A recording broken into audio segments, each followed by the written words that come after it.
¿qué viene desde el corazón de Dios? Y yo sé que lo que viene siempre del corazón de Dios es algo bueno, es algo santo, es algo que restaura, algo que levanta, algo que perdona. Todo lo que viene del corazón de Dios para la vida de nosotros es algo bueno. Así que hoy vamos a ir sobre la lectura de Juan capítulo 8, versículo 31-36. No la voy a volver a leer, el hermano la acaba de leer hace un momento.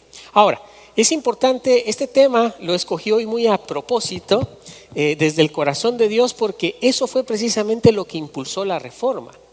Lo que impulsó la reforma de la iglesia es que Lutero había estado por muchos años siguiendo los dogmas de la iglesia, pero el problema es que él no tenía contentamiento con Dios. Él nunca alcanzaba paz en su corazón.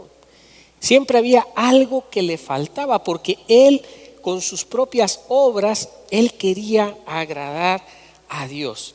Entonces, él se da cuenta finalmente cuando él comienza a relacionarse con la escritura, cuando él comienza a leer las escrituras.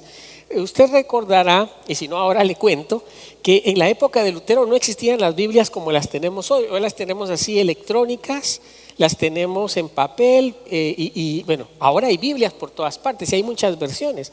En la época de Lutero no habían Biblias físicas, no existían. Habían unas cuantas y estaban únicamente con el clero de aquel entonces. Ellos eran los únicos que tenían acceso a la escritura. Incluso muchas personas, cuando escuchaban los servicios, las misas, ellos tenían que escucharlas en latín o en otros idiomas que no era el idioma propio de ellos. Entonces estaba muy restringido el uso de la palabra, que las personas tuvieran acceso a la palabra.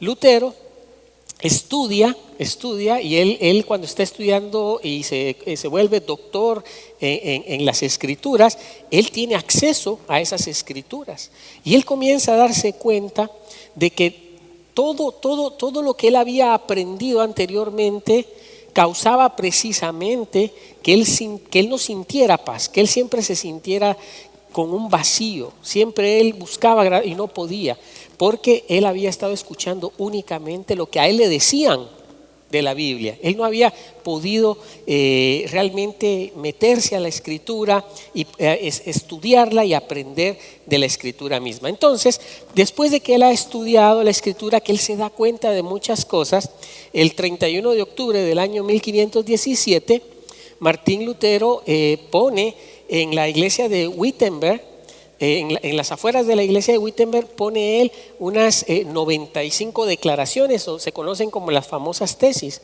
que son correcciones a la doctrina.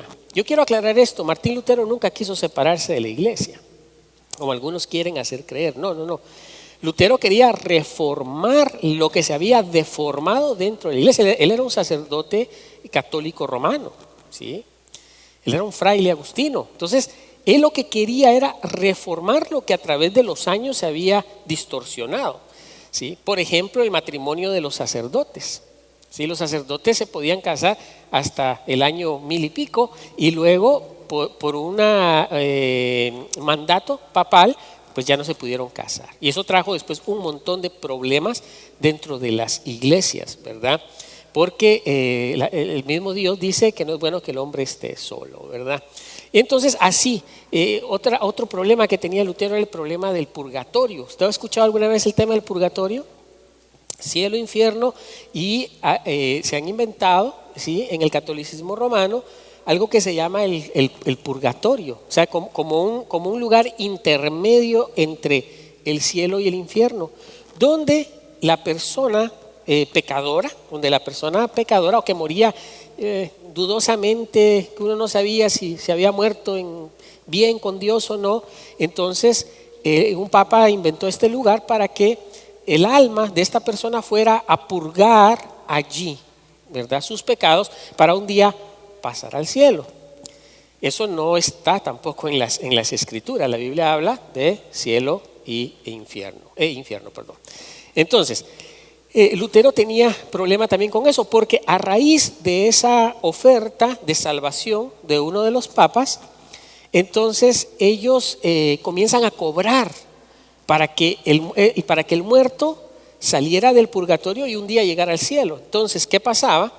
Que si un hijo tuyo moría y no había tanta seguridad de la salvación del muchacho, entonces resulta que entonces lo mandaban al purgatorio, ¿sí? El Papa lo mandaba al purgatorio, o la iglesia lo mandaba al purgatorio.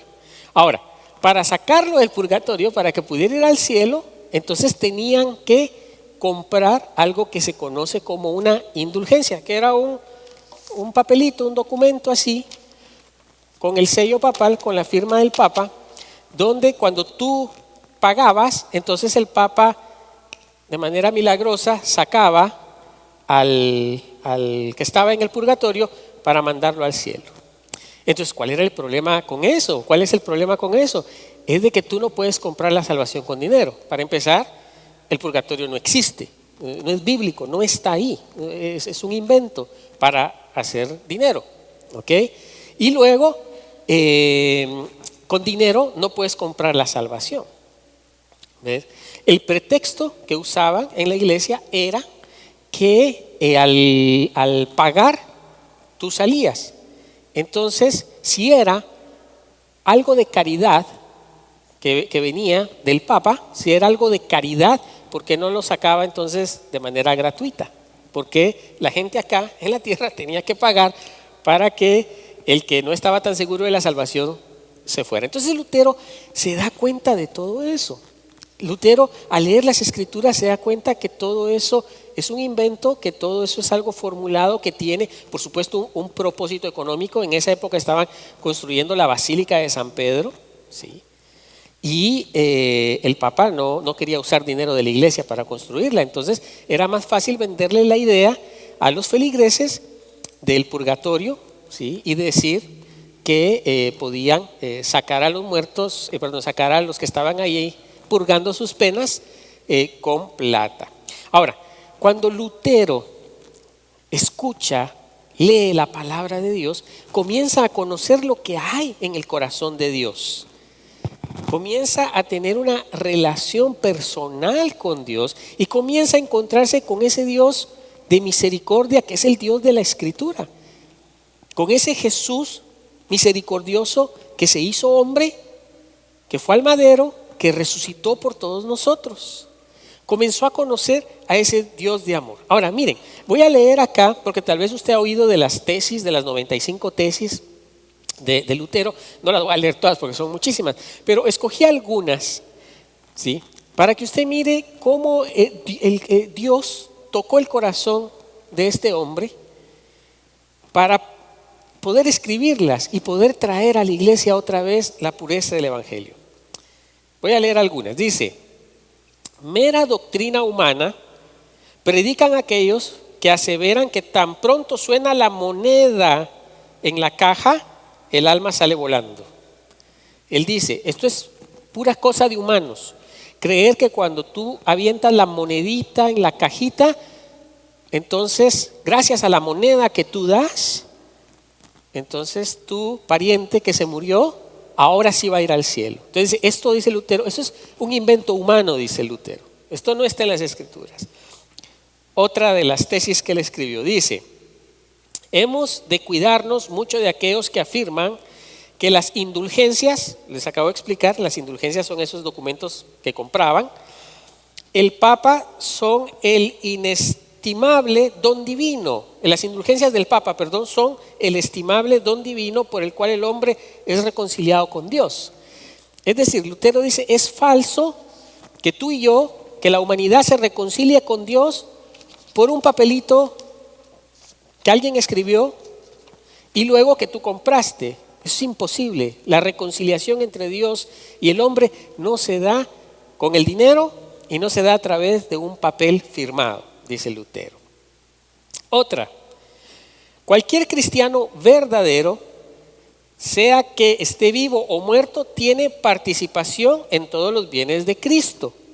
Lo que Lutero está diciendo, no importa que tú estés vivo o muerto, si tú amas al Señor, si tú crees en el Señor, si tú vives en la voluntad de Dios, tú participas de todas las riquezas de Cristo. Acá y en la vida eterna, no me refiero a riquezas materiales, espirituales, tanto acá como en la vida eterna, dice Lutero también. Otra, hay que instruir a los cristianos que aquel que socorre al pobre o ayuda al indigente realiza una obra mayor que si comprase indulgencias. Para Lutero era más importante que nosotros como cristianos ayudemos al necesitado, al prójimo, que estar nosotros preocupados en comprar nuestra salvación con dinero o con obras. Otra, el verdadero tesoro de la iglesia es el sacrosanto evangelio de la gloria y de la gracia de Dios. O sea, eso es lo más importante, es el tesoro más grande que nosotros tenemos, es el evangelio de Cristo, que trae perdón y que trae salvación. La última, son muchas, no las puedo leer todas. Del mismo modo, ¿por qué subsisten las misas y aniversarios con los difuntos y por qué el Papa no devuelve o permite retirar las funciones instituidas en beneficios de ellos, puesto que ya no es justo orar por los redimidos?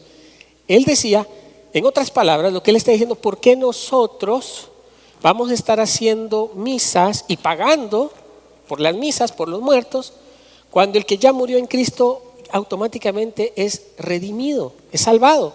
No hay que estar pagando por los servicios, por las misas de un muerto, por los servicios religiosos, con el afán de que el muerto salga del purgatorio y vaya al cielo, dice Lutero. Tenemos que confiar en el amor y la misericordia de Dios.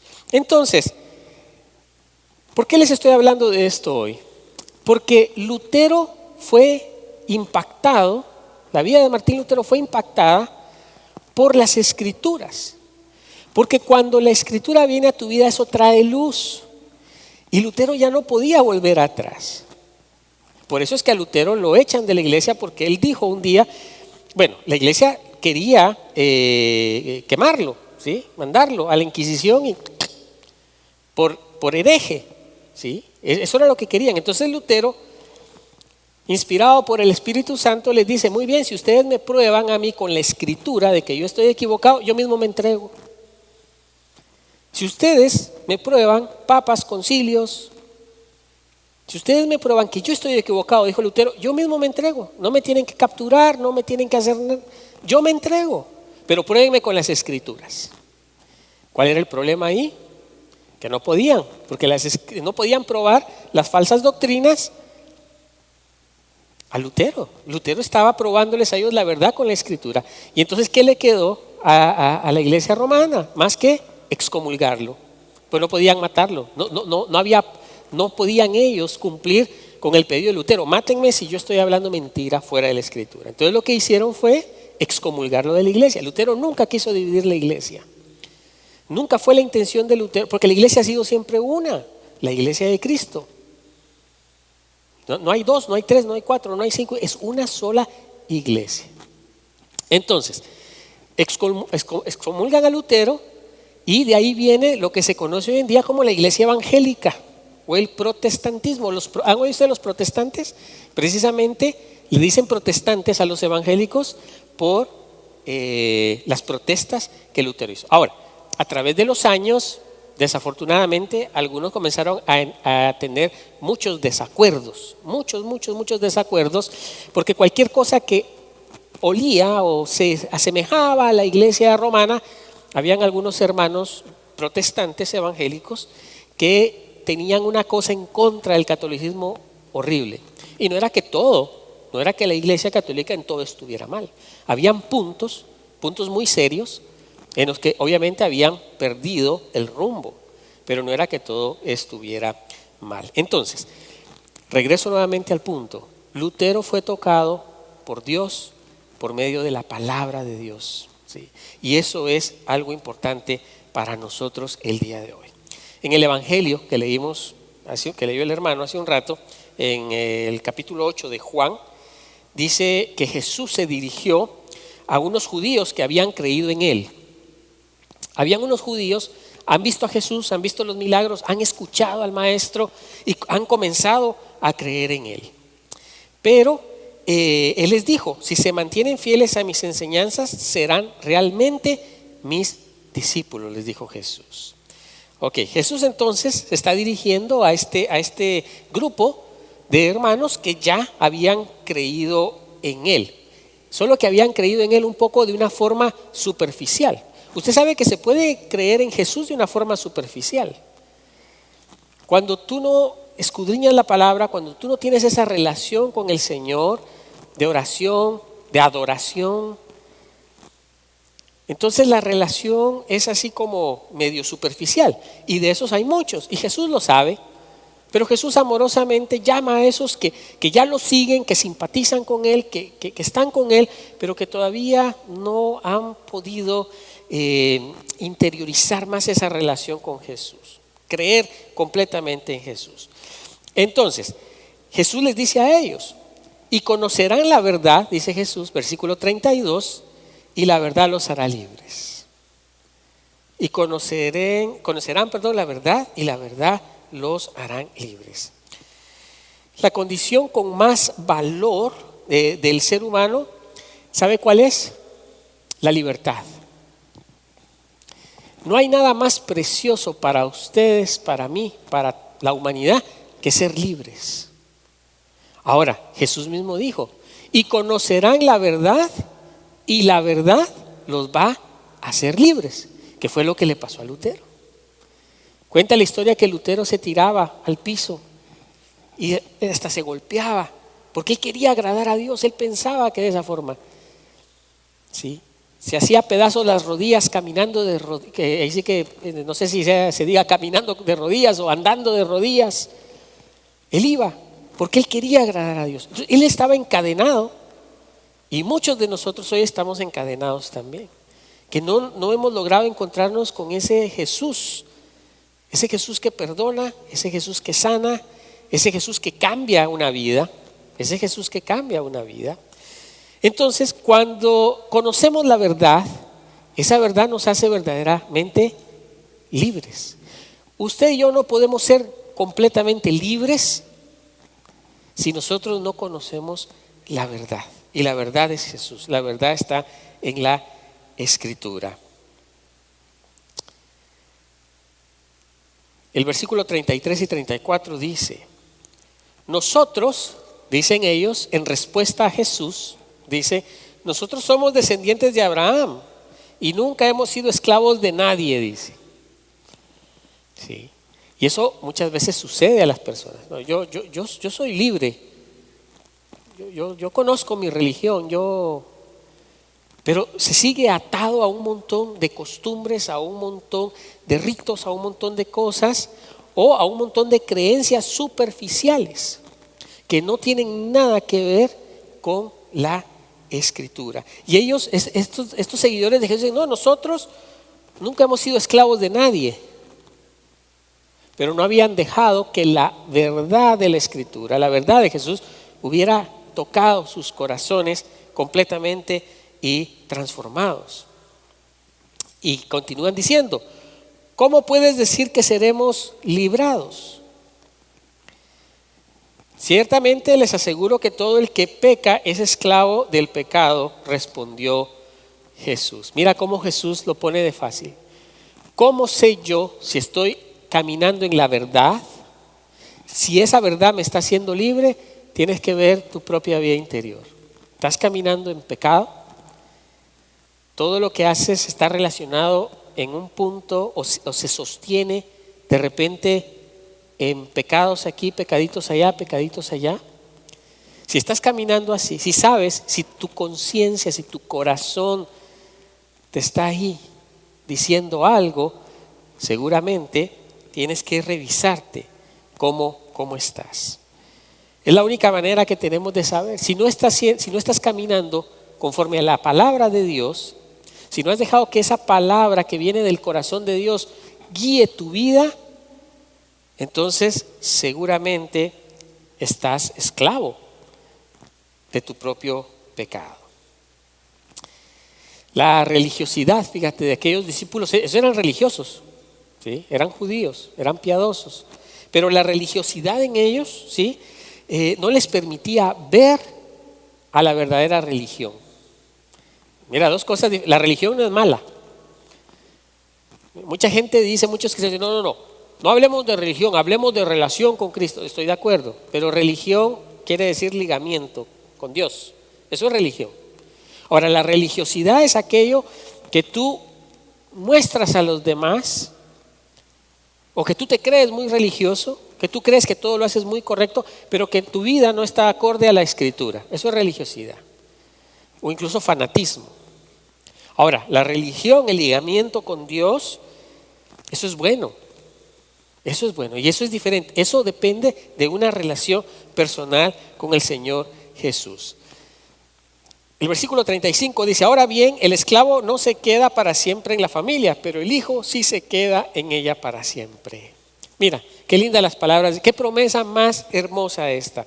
El esclavo, el que está esclavo de su pecado, el que es necio, el que no quiere escuchar a Jesús, no quiere hacer suya las palabras de Jesús y vivir por ellas, ese es esclavo. Dice, ese no queda para siempre en la familia. Porque uno puede pertenecer a la familia, aquí a la familia de vida y fe, o a la familia de Dios en todo el mundo, a la familia de Cristo en todo el mundo, visiblemente. Pero el único que se queda para siempre en la familia de Dios, que va a poder también heredar las promesas en la vida eterna, ese es aquel que realmente ha hecho la verdad del Señor su verdad y su estilo de vida. ¿Ves? Ahí no hay para dónde. Así es. Por eso dice Jesús, el esclavo no queda para siempre, está temporalmente en la familia. Se involucra por un tiempo y después se va. No me gusta esta iglesia. No me gusta aquel hermano. No me gusta aquella hermana, no me gusta el pastor. Un día yo entré y el pastor no me saludó. Ese es un miembro de la iglesia temporal. Ahora, ¿tú qué quieres ser? ¿Un miembro de la iglesia del Señor temporal o un miembro de la iglesia del Señor permanente? Y eso es lo que está hablando Jesús aquí. Ahora, el hijo, el que tiene como padre a Dios, el que tiene como a su Señor al Señor Jesús, el que vive por el Señor, ese es hijo. Aquel que ha sido bautizado,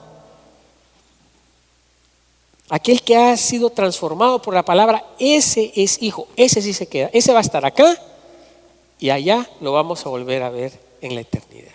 Ese es el que se queda para siempre con el Señor. Por lo tanto, nadie será justificado en presencia de Dios por hacer las obras que exige la ley. Más bien, mediante la ley cobramos conciencia del pecado. Nadie es justificado en presencia de Dios por hacer las obras que exige la ley. Tú nunca vas a poder justificarte delante de Dios diciendo, no, pero es que yo hago esto y aquello por Dios. Está bien que hagas todas esas cosas buenas que haces.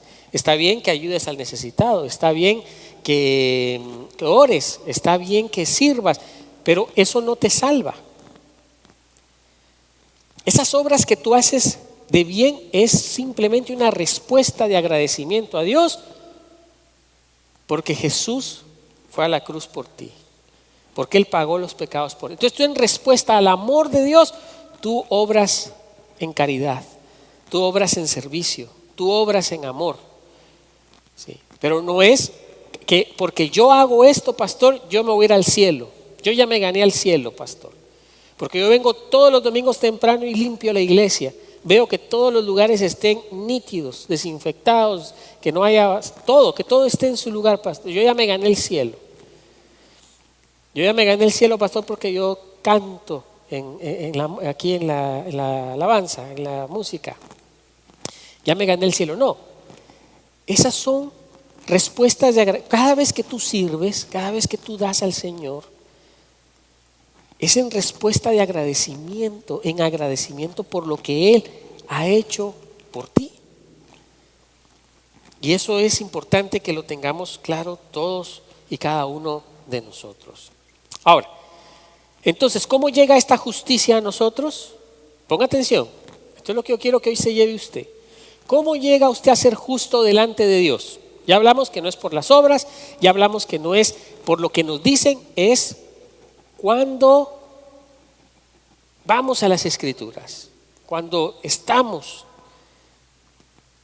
procurando vivir conforme las Escrituras. Ahora, mira el versículo 22 nos lo aclara, dice: esta justicia de Dios llega mediante la fe en Jesucristo. Si tú quieres ser justificado delante de Dios en esta vida y en la vida eterna, no hay otro mediador. No hay tales de que yo me lo voy a ganar por mis actos, no hay tales de que yo me lo voy a ganar pagando, no hay tales que no hay.